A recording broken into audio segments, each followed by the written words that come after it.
Toy Fair 2019 brought with it a ton of Power Rangers news, and Hasbro really got in there and they showed us exactly what they could do with the brand. And so far it's looking great, much better than the Neo Saban era. Of course, we're not fully into it, we don't have these products in hand, we haven't seen Beast Morphers yet, but I have a really good feeling about this. And since there was so much news and so much to talk about, I decided, unlike usual, I'm not going to do a ton of tiny little small videos about each independent topic, but I'm going to actually take a lot of the information, all the information that we got from Toy Fair, make one big video about it, so I'm going to be kind of all over the place when it comes to topics in this video, and I'm just going to give you a rundown of all we really saw at Toy Fair 2019 for Power Rangers. First off, something small, but a lot of you I know in the comments have been talking about it and have been really eager to know what it means. So the GB, all over the equipment for Beast Morphers and on their suits and everything, what does that mean? Well, recently on a piece of merchandise, it was revealed that GB will stand for Grid Battle Force, which is,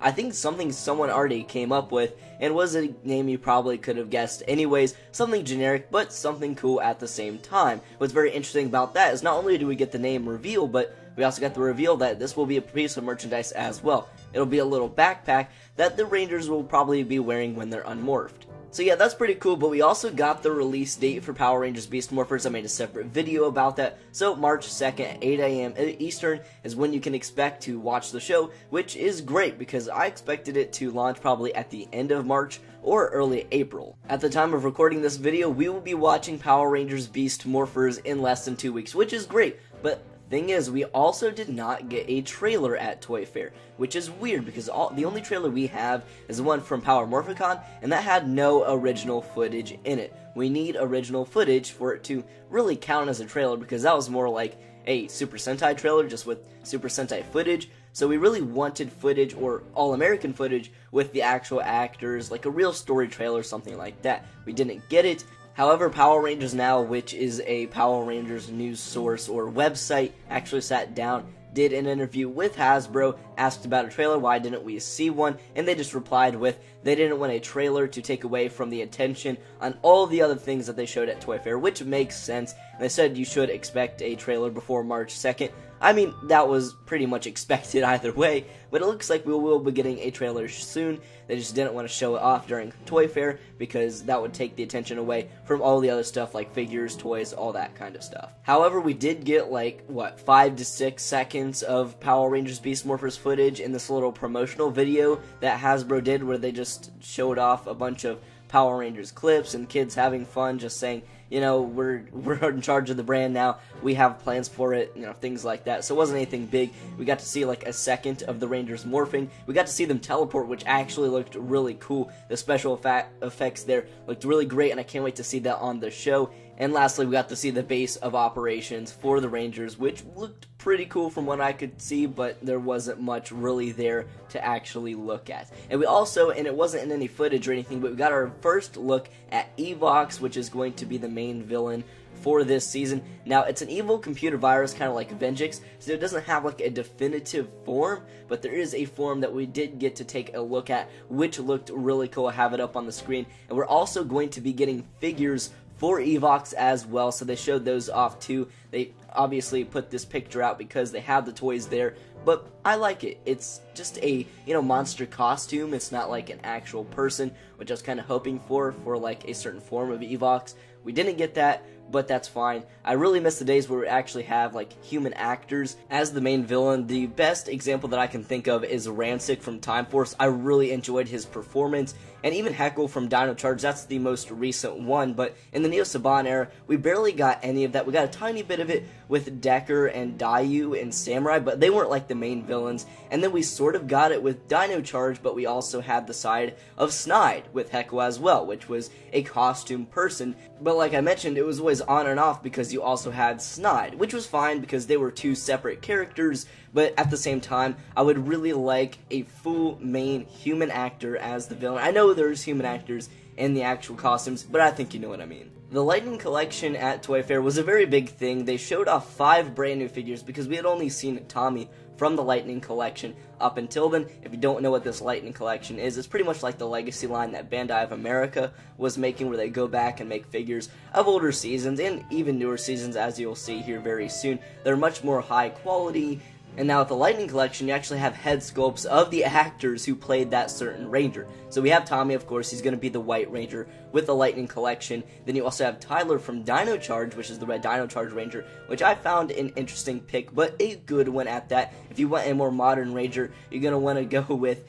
a more popular season. Dino Charge was the most popular out of the Neo Saban era, and of course you'd probably want to go with the Red Ranger anyways.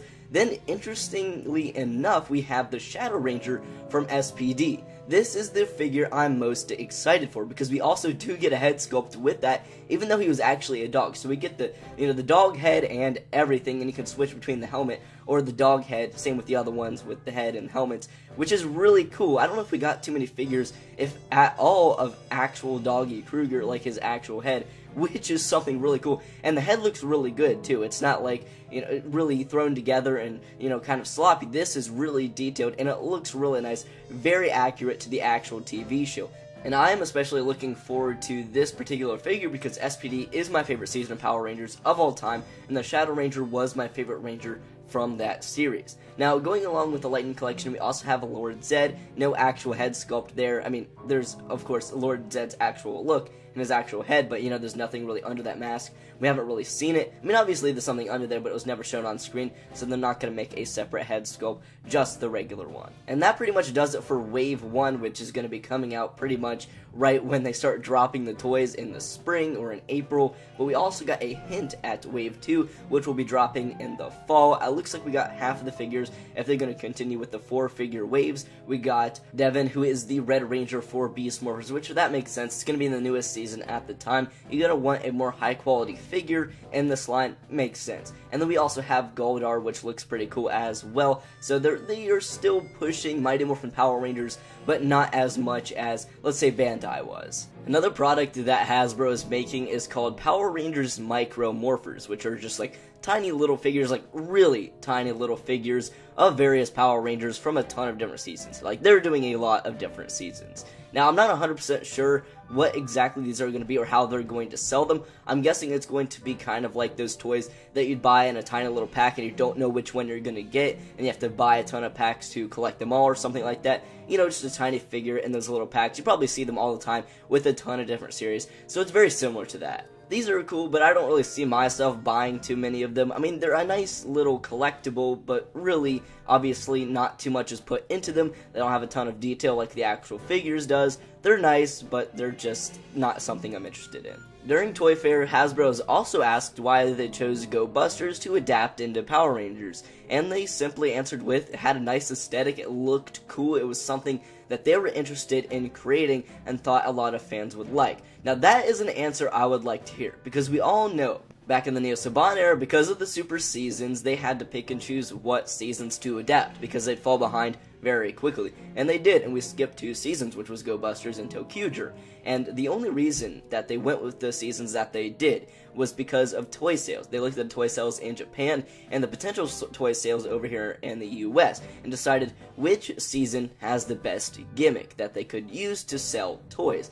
And that wasn't always a terrible thing, because of course you can get some pretty cool toys out of certain ideas. I mean, Dinosaurs was a great idea for Dino Charge, but either way, I do like how now they're choosing seasons on which one they think could actually be a better show. And that is definitely a good thing to hear, because if you look back in the Neo Saban era, I know I keep referencing it, but it's important, it looked like they prioritized the toys way more than the actual show. The show was there to promote toy sales. I think that was really the mindset that they always went for, especially when you consider how they chose seasons. It really looks like Hasbro is more focused on the show right now. They want to make sure that the show is strong, so then in return the toy sales can be strong as well. It looks like that's the mindset that they have, which was the complete opposite from back in the Neo Saban era, which is good because we all know how that era turned out to be. Complete garbage. Almost. But those were pretty much all of the big announcements that we got out of Toy Fair 2019 for Power Rangers. If I'm missing anything, let me know in the comments below. But in terms of really big stuff, I think I covered it all. We also got to see, closer looks at a lot of other figures and previously made announcements. So those were all the new things. But that's going to wrap it up for today's video, guys. I hope you all did enjoy. Definitely stay tuned to the channel because there's a lot of Power Ranger things coming. In April, we got the toys. March 2nd, the show comes out. I'm going to be reviewing every single episode, and we're probably going to get a trailer within the next couple of days, which I will also be talking about. So like I said, stay tuned. Hope you all enjoyed. Thank you all so much for watching, and I will catch you all in next video. Peace.